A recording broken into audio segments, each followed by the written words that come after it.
안녕하세요. 김동섭입니다. 2월 5일 아침 시작하도록 하겠습니다. 미국 시장은 오늘 혼조세로 마감했죠. 다우는 상승하고 나스닥은 하락하는 흐름을 보였습니다. 미국 시장은 기술주에서 가치주로 좀 흘러가는 그런 상황이 좀 있는 것으로 보이고 있고요. 나스닥이 장중할 때 2.4% 하락했다가 0.9% 정도 되돌리고 끝난 흐름이었는데요. AMD 쇼크가 시장을 흔들었다. 뭐 이렇게 해석이 되는 것 같습니다. AMD가 실적 발표를 했는데요. 예상치는 상회를 했습니다. 그런데 주가가 17%를 빠집니다. 2017년도 5월 이후로 최악의 하루였다라는 평가를 하고 있는데요. 이유는 인공지능 투자 대비 향후 실적 전망이 다소 부진하다라는 거죠. AI 데이터 센터 설립할 때 그 치바라가 엄청 비싸잖아요. 몇 천만 하는 걸로 제가 아는데 그걸 투자해서 설치를 했는데 문제는 뭐냐면 수익 구조가 아직 확실히 나오지 않는 거죠.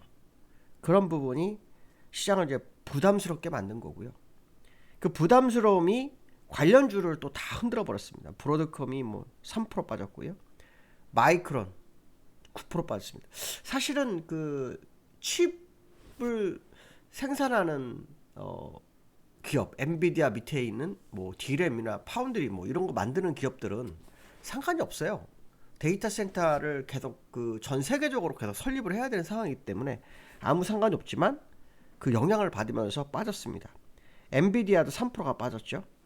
이로 인해서 이제 오늘 국내장에도 삼성전자 하이닉스의 흐름을 좀 봐야 될 상황이 아닐까 뭐 이런 해석을 해봐야 될 것 같고요. 미국은 항상 보면은 당장의 실적보다는 다가오는 실적에 대한 컨센서스, 뭐 전망치 이게 시장에 상당히 중요한 역할을 좀 하는 것 같다. 뭐 이런 얘기를 해보고 싶고요. 알파벳이 시간에서 상승을 그나마 하고 있습니다. 이건 또 이유가 뭐냐면 AI 투자를 2배 늘렸다라는 이유입니다. 그러니까 설비 투자를 했는데 결과가 안 나와서 하나는 빠진 거고 하나는 설비 투자 늘려서 오르는 거고 뭐 이런 묘한 흐름이 내가 각자 해석에 따라 다른 거다 이런 해석도 해봤는데요. 사실 AI는 주가는 지금 많이 선행하고 있지만 아직 현실에는 덜 반영됐을 확률이 높죠. 그러니까 사실 이제 시작이죠. 전 세계에서 데이터 센터를 다 설립했습니까? 그렇지 않아요. 선진국들만 먼저 했고 나머지 나라 아직 안 됐다고 봤거든요. 그럼 앞으로도 데이터 센터에 대한 어떤 설립을 계속 진행한다고 한다면 여전히 뭐 AI에 대한 기대감은 있을 수 있다라는 거예요. 문제는 뭐냐면 그 칩을 가져간 기업들이 어떻게 실적을 낼 거냐 그 싸움인 건데 한번 더 지켜봐야 될 것 같고요. 그다음에 사실 미국 시장이 어저께도 약간 흔들렸고 오늘도 흔들리는 이유는 AI 업체인 엔트로픽이라는 회사가 AI 도구를 만들었어요. 클로드 코워크라는 걸 만들었는데 이거로 인해서 SW 소프트웨어 관련주들이 위험하다라고 느낀 겁니다. 왜냐하면 그동안 쓰고 있던 소프트웨어를 다 뒤엎을 거다라는 부담감이 시장에 오기 시작했다 해죠. 근데 사실 AI가 발전하면 별게 다 그 AI가 들어갈 수밖에 없어요. 그렇기 때문에 사실 기존 산업은 다 뒤집어질 수밖에 없습니다. 예전에 뭐 핸드폰 같은 거 그렇잖아요. 터치 스크린 생기 전까지는 다 뭡니까? 폴더폰 이렇게 누르는 거였잖아요. 터치 스크린 생기니까 완전히 시장을 다 변화가 돼버리는 그런 상황이 되잖아요. 그전 기술은 다 사장이 되는 거잖아요. 똑같은 거예요.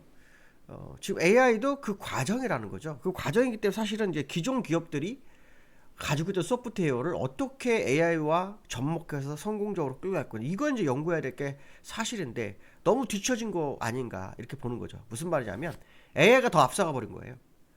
SW가 따라가려고 준비 중이겠죠. 전혀 그냥 안 하고 두 손 놓고 있을 일은 없단 말이죠. 따라가려는데 AI가 너무 빨리 가버린 거죠. 그거를 벌써 개발한 기업이 생겨버리니까 기존의 SW는 준비하는 단계에서 그냥 뒤통수 한 대 맞은 그런 케이스인 거고 그것이 이제 빅테크 기업들을 다 흔들어버리는 이런 상황이 돼버렸다. 이런 해석도 될 수 있을 것 같습니다. 그런 부분들이 사실 미국 시장을 약간 나스닥을 좀 흔들어버렸고 또 그 관련해서 AI주, 아까 AMD 관련주들이 또 필라델피아 반도체 지수를 흔들어버리고 뭐 이런 상황이 돼버렸다. 이렇게 해석을 하면 되지 않을까 이렇게 해석이 되고 있고요. 다만 이제 결국은 SW 업체들도 AI에 접목하는 기업으로 갈 수밖에 없는 거고요. 또 지금은 칩을 생산하는 기업들은 사실 상관이 없을 거라는 거고, 문제는 그걸 사용하는 기업들이 실적을 어떻게 만들어 갈 거냐의 싸움인데, 그게 아직 되지 않았기 때문에 그에 대한 실망감이 뭐 디램 업체까지 다 연결되는 뭐 이런 상황이 아니었나, 이런 해석을 해봐야 될 것 같고요. 나스닥과 다우의 흐름을 보시면 다우는 뭐 옆으로 기어도 그냥 똑같습니다. 옆으로 일정 박스권 안에 갇혀 있는 거고요. 나스닥도 사실은 오늘 2.4% 빠졌다가 아래꼴이 생겼어요. 근데 보시면 똑같아요. 일단 파동 안에 갇혀 있어요. 그러니까 더 이상 가지는 못하는데 그 안에서의 어떤 뭐 투심이라든가 이런 부분들이 그 기술적으로 약간 흔드는 뭐 그런 과정, 뭐 이 정도로 해석하시는 게 맞지, 추세가 반전이 돼서 뭐 방향이 바뀐다 이런 건 아니죠. 일단 물론 지금 보시면 이평선상으로는 단기 이평선과 중기 이평선은 다 누웠어요. 그래서 일봉으로 보면은 이거 좀 위험하지 않나 했는데, 이제 월봉으로 보면 이제 오늘로써 약간 횡보하는 구간이 됐죠. 근데 이제 기술적으로 일목균형표로 보면 이런 경우에는 바로 주가가 밀리진 않고요. 약간의 시간이 필요한 그런 경향이 있다 정도 해석을 해보시면 되지 않을까, 이렇게 말씀 좀 드리고 싶고요. 그 다음에 이제 삼성전자가 요즘 화두죠. 네, 삼성전자가 화두입니다. 이 삼성전자가 그 시가총액이 그 우선주 포함해 가지고 1000조가 된대. 1000조가 1000조가 됐어요. 1000조가 되는데요. 이 월봉이고 뭐고 모든 게 다 돌파가 된 상태예요. 지금 뭐 그 미국에서 반도체 지수 빠지면서 시간에서 지금 약 3.6% 빠지고 하이닉스 4% 빠지는데, 이게 사실은 이제 본장 열어봐야 합니다. 본장 열어봐야 합니다. 왜냐하면 믿을 수 없는 거죠. 절대 믿을 수 없습니다. 이거는 쉽지 않습니다. 결국은 새로운 방향에 대한 어떤 기대감이 계속 반영될 수밖에 없고요. 국내장이 미국장과 좀 많이 다른 상황이긴 한데요. 어쨌든 삼성전자 하이닉스에 대한 어떤 기대감이 굉장히 커서 목표 주가도 이제 엄청 높였잖아요. 뭐 23만, 25만 원 나오기도 하고, 하이닉스 뭐 100, 120, 140 뭐 이거 나오죠. 근데 실제 삼성전자 영업이익이 작년에 43조가 되는데 마지막 4분기 때 20조였어요. 그러니까 올해는 분기로 따지면 거의 80조까지 갈 수 있다는 얘기가 똑같은 거거든요. 그럼 작년 대비로 한 2배. 왜냐하면 작년에 영업이익이 43조였어요. 근데 마지막 4분기 때 20조였으니까 나머지 3개 분기에 20조씩만 해줘도 80조 되는 거잖아요. 근데 작년에 영업이익도 그 전년도 대비로 33%가 증가한 거예요. 올해는 왠지 모르게 거의 뭐 100% 가깝게 증가할 것 같다는 생각이 들긴 하는데, 어쨌든 삼성전자가 시장을 이끌어가는 그런 상황 속에서 오늘도 약간, 어제도 밀렸다가 플러스가 됐는데 오늘도 또 밀려서 출발합니다. 미국 시장이 흔들고 있는 그런 흐름이지만 약간 우리나라 시장과 다를 수밖에 없다는 거. 그러니까 삼성전자의 재평가, 하이닉스의 재평가가 이루어지고 있는 상황이고요. 특히 하이닉스가 80만 원대지만 액면이 5,000원이에요. 삼성전자 액면이 100원이고요. 그러니까 이거로 따진다면 삼성전자 하이닉스가 뭐 맞을지 안 맞을지는 좀 더 시간을 두고 확인해야 되겠지만 100원 기준으로 따지면 한 86만 원을 50으로 나누면요, 만 한 8,000원밖에 안 됩니다.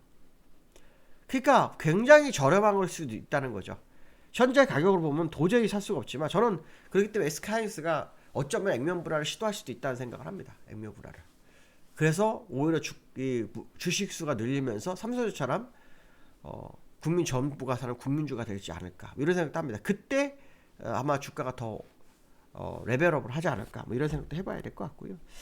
오늘도 미국과 디커플링 가능성이 있지 않을까, 뭐 이런 해석을 해보고 있고요. 코스피가 최고치를 뭐 기록하죠.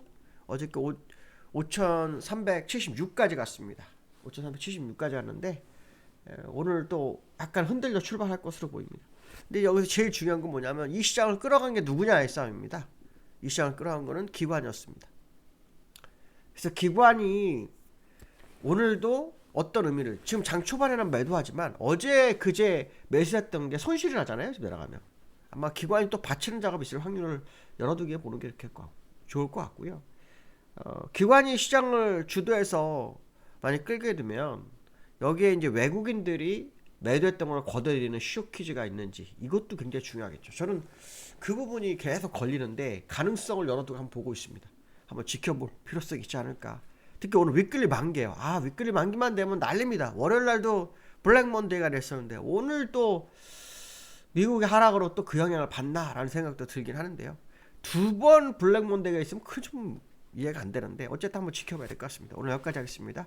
감사합니다.